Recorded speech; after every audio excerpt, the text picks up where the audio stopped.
तो आप देख रहे हैं स्कैरी मूवीज। मैं आपका दोस्त धीरेन। तो चलिए आज की कहानी की ओर बढ़ते हैं। तो मेरी तबीयत में अभी भी बहुत ज़्यादा सुधार नहीं आया है, तो मैं ज़्यादा लंबी कहानी आप लोगों को सुना नहीं सकता।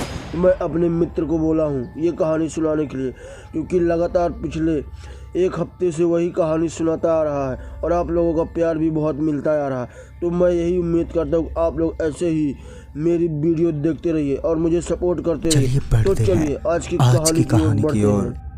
उस वक्त रात के 2 बज रहे थे और उस वक्त कोहरा अंधेरा और ब्रह्म मुहूर्त का समय था। उस समय विक्की अपने कमरे में सो रहा था। अचानक उसे लगा कि कोई बहुत डरावना सा दिखने वाला राक्षस उसका गला दबा रहा है और विक्की ने अपना दम वहीं तोड़ दिया। विक्की की आत्मा को वो राक्षस अपने कैद में लिए जा रहा है। इतने के बाद ही विक्की फौरन अपने बिस्तर से नीचे गिर पड़ा और तब उसे पता चला कि ये एक बुरा सपना था और तब जाकर उसे राहत मिली। विक्की हाँफते हुए अपनी जगह से खड़ा हुआ और लाइट्स ऑन की। घड़ी में समय देखा तो रात के 2 बज रहे थे। वो अपने कमरे से बाहर आया और उसने एक बोतल पानी पिया। अब उसे नींद नहीं आ रही थी। वो अपने सोफे पर बैठा वही सब सोच रहा था जो उसने अभी अभी सपने में देखा था। इतना सब सोचते ही कब उसकी आंख लग गई उसे पता ही नहीं चला। फोन की घंटी बजी तब उसकी नींद टूटी। उसने फोन को देखा तो फोन उसके दोस्त विशाल का था। विक्की ने फोन उठाया तभी विशाल ने विक्की से कहा, यार कितने समय हो गए हैं, हम सब कॉलेज के पक्के यार मिले नहीं। हम सब ने आज रात को वरुण के घर पे फ्रेंडशिप पार्टी रखी है, तो तुझे आना है और वहाँ हम सारे पुराने दोस्त मिलने वाले हैं, बड़ा ही मज़ा आएगा। विक्की बोला, कितने बजे आना है? तभी विशाल ने जवाब दिया कि वही शाम को 7 बजे। इतना कहने के बाद विक्की ने फ़ोन रखा और ऑफिस के लिए तैयार होने लगा। शाम को वो ऑफिस से घर पहुंचा और तैयार होकर पार्टी के लिए निकल गया। विक्की गाड़ी को अच्छी खासी स्पीड में हाईवे पर दौड़ा रहा था और थोड़ी ही देर में वो पार्टी में पहुंचा। गाड़ी लगाते ही उसके कुछ दोस्त आ गए और उसके गले लगे। विक्की के 4 और दोस्त विशाल, रोशन, प्रदीप और प्रणय सब एक कमरे में जाकर शराब पीने लगे। और फिर उसके बाद जब बातें शुरू हुई तो पता ही नहीं चला कि रात के कब 12 बज गए। ये तो मुनासिब था क्योंकि इतने समय बाद सब जो मिले थे। इतने में ही विक्की के सपने वाली बात शुरू हुई तो विक्की ने बीती रात की घटना बताई तो सारे दोस्त हैरान रह गए। विक्की ने कहा, यार एक बात बोलूं, तुम लोगों को क्या लगता है कि क्या भूत प्रेत होते हैं? तभी प्रदीप बोला, हाँ सुना तो है होते हैं। तभी विक्की बोला, अगर होते हैं तो दिखते क्यों नहीं हमें? तभी प्रदीप ने कहा, राजस्थान चले जाओ भूतों की नगरी में, वहाँ पर तुझे पिशाच, भूत, प्रेत, शैतान सब दिख जाएंगे। तभी रोशन बोला, हाँ मैंने भी राजस्थान के बारे में बहुत सारी अनसुनी घटनाएं सुनी है। कहते हैं कि राजस्थान के बहुत सारे गांव और कस्बों में भूत का वास है। तभी प्रदीप बोला, भूतों को तो मैं नहीं मानता, लेकिन मुझे भूतों के किस्से सुनना बहुत पसंद है। भूतों के किस्से सुनकर बड़ा ही मज़ा आता है मुझे। इस पर प्रणय बोला, हाँ वो तो है, हम सारे ही दोस्तों को ऐसे किस्से बड़े पसंद हैं। तो चलो चलते हैं राजस्थान, जहाँ जाकर देखते हैं कि क्या सच में भूत प्रेत होते हैं। और वैसे भी किसी ने भूत प्रेत को देखा तो है नहीं, हमें मज़ा भी आएगा वहाँ पर और पता भी चल जाएगा कि भूत प्रेत या राक्षस सब कुछ होता है या नहीं। वैसे भी ये डेली ऑफिस के काम से हम लोग तंग आ गए हैं। अब जाते हैं और थोड़ा फ्रेश होकर आते हैं। तभी सारे दोस्तों ने हामी भर दी। विक्की बोला, ठीक है भाई, इस वीकेंड को चलते हैं राजस्थान और सब लोग रेडी रहना, कोई बहाना नहीं चाहिए। तभी सारे दोस्तों ने राजस्थान जाने का फैसला कर लिया। फिर 2 दिन बाद वीकेंड था। सबने अपने ऑफिस से 2 दिन की छुट्टी ले ली थी। वीकेंड के 2 दिन और उसके बाद के 2 दिन यानी कि पूरे 4 दिन थे अब इन सब के पास राजस्थान में घूमने के। सारे दोस्त शहर के होटल पे मिले। विक्की अपनी गाड़ी लेकर वहाँ पर पहुँचा। फिर सारे दोस्तों ने नाश्ता किया और सब विक्की की गाड़ी में बैठकर चल दिए राजस्थान के लिए। राजकोट से राजस्थान का सफ़र लगभग 750 किलोमीटर का होता है। वो लोग रात के करीबन 8 बजे राजस्थान पहुँचे और उस वक्त रात का समय था और वो सभी लोग थक चुके थे। तभी विशाल बोला, विक्की कौन सा होटल है? इस पर विक्की ने कहा, होटल? अरे मैं तो रूम्स बुक करना ही भूल गया। तभी प्रणय बोला, क्या यार तू भी, अब क्या करें, यह तो एकदम गांव खेड़ा वाली जगह है। तभी उन्हें सामने से एक बूढ़ा आदमी जाता हुआ दिखा। उन सबको लगा कि ज़रूर इन्हें कुछ पता होगा कि होटल या लॉज वगैरह यहाँ पर कहाँ होगा। तभी विक्की आगे आया और उस बूढ़े आदमी को आवाज़ देने लगा, अरे काका, ओ काका। वो आदमी पलटा और रुक गया। विक्की भागता हुआ उनके पास गया और जाकर बोला, काका आपको पता है कि यहाँ आसपास कोई लॉज या होटल वगैरह कहीं मिलेगा? उस आदमी ने बड़ी हैरत से विक्की की तरफ देखा और कहा, अरे साहब, इस सुनसान गांव में जो सिर्फ जंगलों से घिरा है, इस जगह पर आपको कहाँ होटल मिलेगा।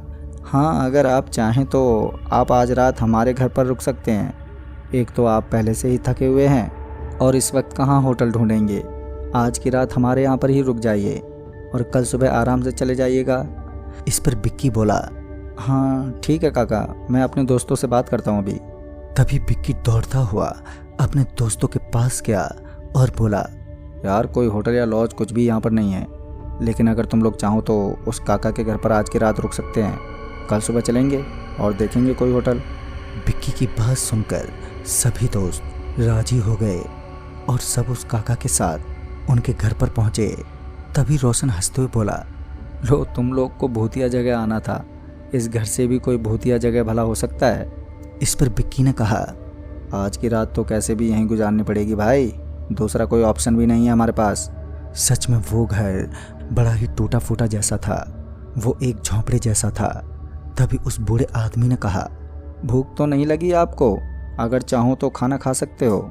तभी प्रदीप ने कहा, नहीं चाचा, खाना हम खाकर आए हैं। ठंड का समय था तो उस आदमी ने उन सबको एक कमरा दिखाया और कहा, जाइए और यहीं पर आप सो जाओ। और उन सभी को ओढ़ने के लिए कंबल भी दिया। सारे दोस्त काफ़ी थके हुए थे तो सभी को नींद जल्दी ही आ गई। अचानक आधी रात को रोशन की आंख खुली, उसे टॉयलेट लगी और वो उस झोपड़ी के बाहर आया। वो थोड़ा दूर चला गया। वो टॉयलेट करके जैसे ही लौटा, उसे दूर जंगलों में एक लाल रोशनी चमकती हुई दिखी। वो सोच में पड़ गया कि वहाँ आखिर कौन हो सकता है। उसने सोचा जंगल है, किसी चीज़ की रोशनी होगी। उसने ज़्यादा संदेह नहीं किया और वहाँ से आगे निकल गया। वो थोड़ी दूर आगे गया ही था कि तभी एक बहुत खौफनाक चिल्लाने की आवाज़ गूंज उठी। वो आवाज़ किसी इंसान की तो बिल्कुल नहीं हो सकती। वो आवाज़ किसी राक्षस की ही थी। उस आवाज़ में इतना खौफ था कि मानो कोई कमज़ोर दिल का व्यक्ति सुने तो वहीं दम तोड़ दे। रोशन इतना सुनते ही वहाँ से दबे पांव भागा। रोशन के जहन में अभी भी वही आवाज़ें गूंज रही थी। वो आवाज़ें एक बार फिर गूंज उठी। रोशन का दिल ज़ोरों से धड़क रहा था। तभी रोशन ने सोचा कि इससे पहले कि उस दानव से उसका सामना हो, उसे दौड़कर झोपड़ी में चले जाना चाहिए। वो थोड़ी देर में झोपड़ी के पास पहुंचा और फौरन कंबल में उन सभी के साथ एकदम से घुस गया। वो थर-थर कांप रहा था। रोशन बुरी तरह डर रहा था। तभी अचानक ही प्रदीप की आंख खुली तो उसने रोशन की हालत देखी। वो एकदम से उठा और सबसे कहा, यार रोशन का शरीर तप रहा है। तभी वो बूढ़ा आदमी भी एकदम से आ गया। उस आदमी ने रोशन को काढ़ा पीने को कहा। रोशन ने काढ़ा पिया तो उसे थोड़ी राहत मिली। विशाल ने कहा, क्या हुआ रोशन, कोई बुरा सपना देखा क्या? अचानक सोए सोए ऐसा क्या हो गया तुझे कि तेरा शरीर इतना गर्म हो गया? तभी रोशन ने उन सभी को सारी बात बताई और इतना सुनते ही वो बूढ़ा आदमी एकदम से भड़क उठा और उसने कहा, अरे साहब, इतना क्या ज़रूरी था? आपको मरना था क्या? घर के पीछे भी तो जा सकते थे।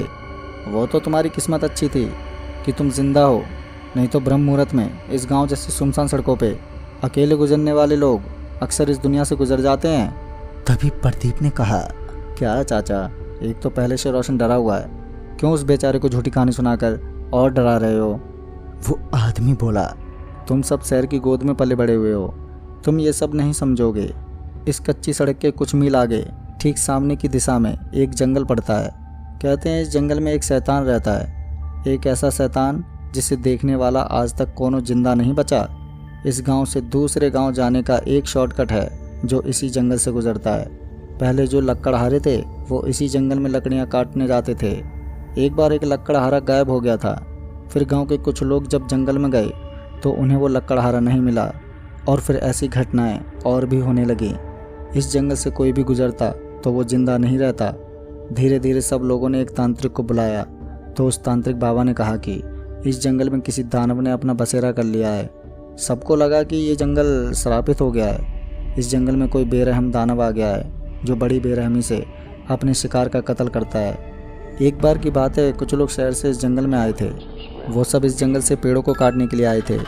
सब लोगों ने काफ़ी मना किया कि इस जंगल में ना जाएं, इसमें दानव रहता है जो किसी को भी मौत के घाट उतार सकता है। पर वो लोग नहीं माने और बुलडोज़र के साथ सब उस जंगल में चले गए।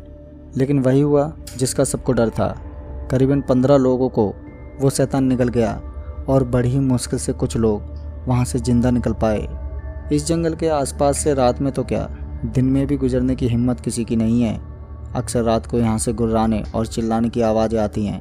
ये सब आपकी समझ में नहीं आएगा। अच्छा, वैसे आप लोग यहाँ पर क्यों आए हैं? खैर, जब तक आप लोग चाहें आप लोग रह सकते हैं। और इतना कहकर वो बूढ़ा आदमी वहाँ से चला गया। प्रदीप एक कोने में बैठा जोरों से हंसने लगा। क्या पकाता है ये आदमी यार, सच में कोई राक्षस इस जंगल में रहता है यार? कैसे लोग हैं, इन्हें अब भी लगता है कि भूत प्रेत होते हैं। तभी विशाल बोला, यार एकदम सही जगह तो हम आए हैं, ऐसे ही जगह का तो हमें इंतज़ार है। तभी प्रणय बोला, इसीलिए तो हम यहाँ आए हैं और आज ही हमें इस जंगल में चलना चाहिए। ज़रा हम भी तो देखें कि कितनी सच्चाई है इस बात में। तभी विक्की ने कहा, ठीक है, फिर सब लोग तैयार हो जाओ। इस पर रोशन ने कहा, अरे पागल हो गए तुम सब, अपनी जान प्यारी नहीं है, इस तरह जाओगे और मरोगे फिर। तभी विक्की ने कहा, तुझे नहीं जाना तो तू वापस जा, हम तो जाएंगे भाई। रोशन ने मन ही मन सोचा, अगर वो उनके साथ नहीं गया तो पूरी ज़िंदगी सब उसको डरपोक कहेंगे और उसका मजाक बनाएंगे। उसे डर तो लग रहा था, लेकिन दोस्ती और आत्मसम्मान के आगे वो मजबूर था। उसने भी उन सब के साथ जाने का फैसला कर लिया। सबने अपने बचाव के लिए एक कुल्हाड़ी अपने साथ में ले ली। खैर, किसी को भरोसा नहीं था कि सच में ऐसा कुछ होने वाला है, पर रोशन के कहने पर उन्हें लेना पड़ा। फिर वो पांचों लोग आराम से अपनी गाड़ी में बात करते करते जंगल की तरफ निकल गए। जंगल में अब वो लोग अंदर तक जा चुके थे। दोपहर के 12 बज रहे थे और 2 घंटे से वो सभी जंगल का सफ़र कर रहे थे। वो लोग अब काफ़ी अंदर पहुंच गए थे। तभी उन्हें सामने एक झरना दिखा। वो क्या सुंदर दृश्य था। और वो सभी गाड़ी से उतरे और झरने के सामने वाले पत्थर पर बैठकर खाना खाने लगे। शाम होने वाली थी। रोशन मन ही मन बहुत डर रहा था। रोशन ने फौरन बोला, अरे भाई बस हो गया तुम सबका हॉन्टेड ट्रिप, अब वापस चलें। इस पर विक्की बोला, क्या यार रोशन, अभी तो दिन बीता है, अभी तो रात आएगी ना। आज की रात इसी जंगल में बिताएंगे और देखते हैं कहाँ पर है वो शैतान। कल सुबह इस जंगल से जाएंगे और गांव जाकर सारे लोगों का अंधविश्वास को मिटाएंगे। सूरज ढलने लगा और रात होने लगी। अब प्रदीप गाड़ी चलाकर बहुत थक गया था। उसने गाड़ी एक जगह पर लगाई और फिर उसने हल्की नींद लेनी चाहिए। धीरे धीरे सारे दोस्त भी सो गए, लेकिन रोशन को डर से नींद नहीं आ रही थी। रोशन बस भगवान का नाम लेकर रात गुजरने का इंतजार कर रहा था। रोशन को पीछे झाड़ियों के हिलने की आवाज़ आई। पहले तो रोशन ने सोचा शायद वो हवा के झोंके से हिल रहा होगा, लेकिन यही हरकत बार बार होने लगी और अब रोशन परेशान हो गया था। वो गाड़ी से उतरा और उस झाड़ी की तरफ धीरे से जाने लगा। अब जो वो देख रहा था उसके बाद उसका कलेजा उसके मुंह में आ गया था। उसने देखा एकदम लंबा भयानक दिखने वाला दानव, जिसकी आंखें एकदम लाल और उसके 2 दांत आगे से निकल रहे थे, जिसकी एक लंबी पूंछ भी थी और पूरे शरीर पर कांटे थे, जो अब रोशन से कुछ ही दूर पर था। वो दानव किसी लाश के मांस को फाड़कर खा रहा था। ये सब देखकर रोशन के पैरों तले जमीनी खिसक गई। वो धीरे धीरे वहां से पीछे निकला और गाड़ी में बैठा। तभी वो जोर से चिल्लाया, भागो नहीं तो वो राक्षस मार देगा। वो रोते हुए चिल्लाए जा रहा था। उसकी आवाज़ सुनकर सभी लोग जग गए। सब उससे पूछने लगे तो रोशन ने कहा, अभी मैंने पीछे उस राक्षस को देखा। तुम लोगों को जिंदा रहना है तो जल्दी जंगल से भागो। प्रदीप तू गाड़ी भगा। प्रदीप ने तुरंत ही गाड़ी स्टार्ट की। गाड़ी की आवाज़ होते ही उस राक्षस का ध्यान अब उसके भोजन से हटकर उस गाड़ी पे जा टिका। प्रदीप ने गाड़ी को पूरी रफ्तार में भगाया। वो दानव भी किसी जानवर की तरह दौड़ता हुआ उस गाड़ी के पीछे भागने लगा। बहुत समय तक उसने उन सबका पीछा किया और अब वो गाड़ी के छत पर आकर बैठ गया। तभी प्रदीप ने गाड़ी को दाएं घुमा लिया। इससे वो राक्षस नीचे गिर पड़ा। अब वो राक्षस पीछे छूट गया था। तभी रोशन ने रोते हुए कहा, मैंने तुमसे कहा था ना मत जाओ, लेकिन कोई मेरी बात ही नहीं सुनता। तभी बिक्की ने कहा, अच्छा चुप हो, रोना बंद कर। अब यह तो तय है कि हम सब यहाँ से जिंदा नहीं जा सकते।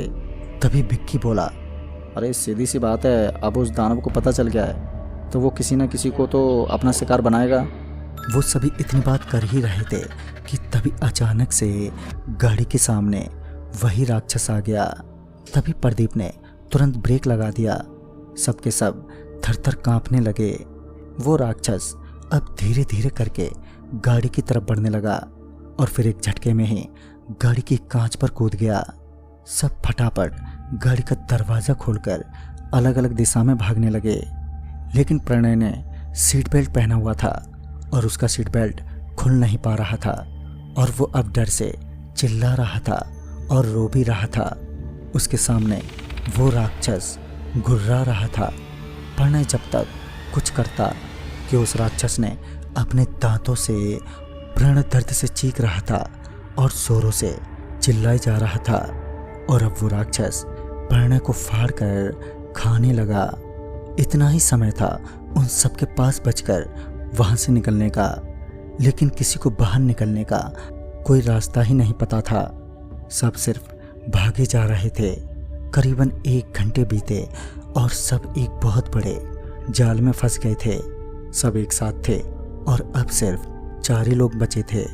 उन सबको एक गुफा दिखी। वो सब बिना सोचे समझे उस गुफा में चले गए। अंदर जाते ही उन्हें बहुत बदबू आने लगी। उन्होंने जब थोड़ा अंदर जाकर देखा तो वो सभी के सभी हैरान रह गए। उन्होंने देखा कि सामने उन सभी की लाश पड़ी थी जिनका उस दानव ने कभी कत्ल किया था। तभी विशाल बोला, बाप रे बाप, हम सबकी मौत भी कुछ ऐसे ही होगी। वो लोग अभी ये सब सोच ही रहे थे कि तभी पीछे से फिर से गुर्राने की आवाज़ सुनाई दी। अब उनको समझ में आ गया था कि यह उसी बेरहम राक्षस की गुफा है। उन सभी की इतनी भी हिम्मत नहीं थी कि पीछे मुड़कर देख सकें। सबसे पहले बिक्की ने थोड़ी हिम्मत करके पीछे की ओर देखा तो वो राक्षस एक झटके में विक्की पर झपट पड़ा। बिक्की की गर्दन को उसने अपने दांतों से जकड़ा था। उसी समय पीछे से रोशन ने उसी कुल्हाड़ी से एक जोरदार वार किया उस राक्षस पे। अब वो राक्षस पीछे मुड़ा और उसने अब रोशन के गले से अपने दांतों से उठा लिया। जब तक वो राक्षस रोशन को चबाए जा रहा था तब तक सबके सब वहां से भाग निकले। इधर बिक्की दर्द से चीख रहा था। उसके गले से खून निकल रहा था। उसके गले पे उस राक्षस के वार के निशान थे। थोड़ी दूर आगे आने पर वो सभी एक पेड़ के ऊपर चढ़कर एकदम से छुप गए। कुछ समय तक वो बचे रहे, लेकिन फिर बिक्की मौका देखकर वहां से निकल गया। बिक्की ने मन ही मन सोचा कि जब तक ये राक्षस इनको खाएगा तब तक वो इस जंगल से निकल जाएगा। तभी प्रदीप ने थोड़ी देर बाद बिक्की को आवाज़ दी, बिक्की, बिक्की कहाँ है तू? चल अब यहाँ से चुपचाप निकलते हैं। लेकिन बिक्की की तरफ से कोई आवाज़ ही नहीं आई, और आई भी कैसे, क्योंकि बिक्की तो वहाँ से भाग चुका था। तभी प्रदीप ने कहा, देखा, बिक्की अपनी जान बचाने के लिए हम सबको छोड़कर भाग निकला। तभी प्रदीप ने एक बार फिर मन ही मन सोचा, क्यों ना वो भी भाग जाए ताकि वो भी किसी तरह बच जाए। विशाल पेड़ के ऊपर की डाली पर था। इस घने अंधेरे में उसे कुछ नहीं दिख रहा था। प्रदीप चुपचाप नीचे उतरा और जंगल से बाहर भागने लगा। भागते भागते वो लड़खड़ाकर गिर पड़ा। अचानक से उसे सामने का पेड़ हिलता हुआ दिखा। वो खड़ा हुआ तो देखा कि सामने वही राक्षस खड़ा था। उस राक्षस का मुंह खून से लथपथ था।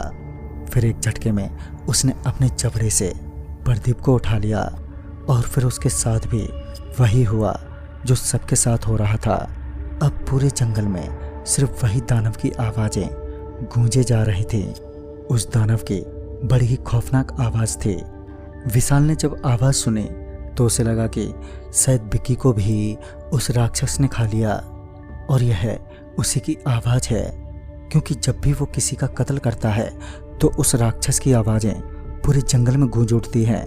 तभी उसने प्रदीप को बुलाया। ए प्रदीप, देखा विक्की ने हमको धोखा दिया, अब विक्की को भी सज़ा मिली। पर उस तरफ से कोई आवाज़ नहीं आई। विशाल को पता चल गया था कि प्रदीप भी उसे छोड़कर वहाँ से भाग चुका है। दूसरी तरफ विक्की अब लगभग जंगल पार कर चुका था। वो अब भागते भागते जंगल खत्म कर चुका था। उसके पास पछतावे के सिवा कुछ नहीं बचा था। वो अब दर्द से तड़प रहा था। वो भागते भागते उसी झोपड़ी के पास जाकर बेहोश हो गया जहाँ उन सब ने बीती रात बिताई थी।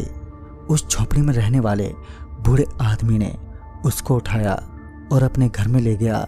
उस आदमी ने विक्की के गले पर वो निशान देखा। तब वो समझ गया कि ये सब उस जंगल में गए हैं और उस दानव ने विक्की के गले पर अपने दांत गड़ाए थे। फिर विक्की का थोड़ा बहुत इलाज उसी आदमी ने किया। फिर विक्की को जब होश आया तब जाकर उसने सारी बातें उस आदमी को बताई। फिर उस आदमी ने कहा, मैंने कहा था ना साहब, वो जंगल श्रापित है, वहाँ जाने वाला जिंदा नहीं रहता। आप जिंदा तो हो लेकिन ज़्यादा दिन नहीं जी पाओगे। फिर विक्की ने गुस्से में कहा, क्या मतलब है तुम्हारा? अब तो मैं सीधा शहर जाऊँगा, क्या दिक्कत है? वहाँ जाकर किसी डॉक्टर को दिखाऊंगा और फिर सब ठीक हो जाएगा। तभी उस आदमी ने कहा, देखो यही फ़र्क होता है समझदार और मूर्ख आदमी में। तुम भले ही यहाँ से भाग निकलो, लेकिन जो निशान इस दानव ने तुम्हें दिए हैं वो निशान कैसे हटाओगे? तो इससे क्या होगा? विक्की ने धीरे से पूछा और उस आदमी ने कहा, मुझे बस इतना पता है कि जो भी लोग जिंदा बचे वो सब धीरे धीरे एक शैतान में बदलने लगते हैं। फिर विक्की ने गुस्से में कहा, तुम सब अनपढ़ के अनपढ़ ही रहोगे, ऐसा कुछ नहीं होता। तभी विक्की अब अपने शहर राजकोट पहुंचा। उसका कुछ समय तक इलाज चला और उसके बाद वो घर पर आ गया। उसका परिवार भी अब उसके साथ रहता था, लेकिन कुछ ही दिनों में अब उसकी हरकतें एकदम राक्षस जैसी हो गईं। दिन में सब ठीक होता, लेकिन रात के वक्त विक्की का आधा शरीर राक्षस में बदल जाता। जैसे जैसे शाम ढलती वो धीरे धीरे करके शैतान में बदलने लगता। वो एक राक्षस से कम नहीं था। घर के सामान को इधर उधर फेंकता और रात में वो किसी के बस में नहीं होता, लेकिन दिन में उसे कुछ याद नहीं रहता। और अब धीरे धीरे उसकी हालत बहुत ख़राब होने लगी थी। वो अब हमेशा हमेशा के लिए राक्षस बनने लगा। शुरुआत उसी गले से हुई जहां उस दानव ने आक्रमण किया था। अब उसे उस बूढ़े आदमी की कही हुई बातें याद आने लगी। तभी ये सब उसने अपने परिवार और दोस्तों को बताया। अब उसकी किस्मत में जीना नहीं लिखा था।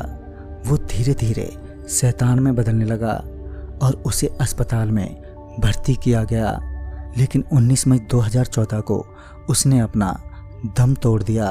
तो दोस्तों, कहानी अच्छी लगी हो तो हमारे वीडियो को लाइक शेयर ज़रूर करें और कमेंट करके बताएं ये कहानी कैसी लगी। तो मैं आपका दोस्त Dhiren, bye and take care.